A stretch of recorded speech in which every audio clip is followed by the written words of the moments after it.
மூர்க்கனே, இந்த விஷயம் எனக்கும் தெரியும். இப்ப நான் சாவி கிட்ட எப்படி போகணும்ன்றது தெரியாம தான் தவிச்சுக்கிட்டு இருக்கேன்.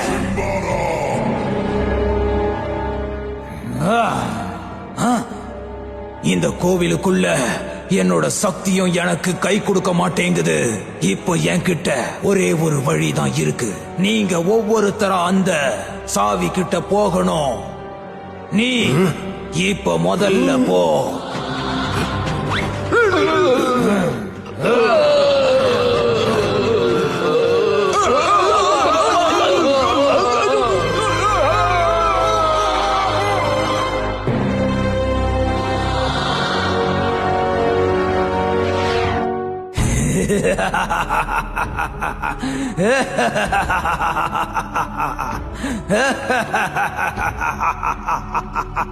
அதரக்ஷோட சாவி என் கைக்கு வந்தா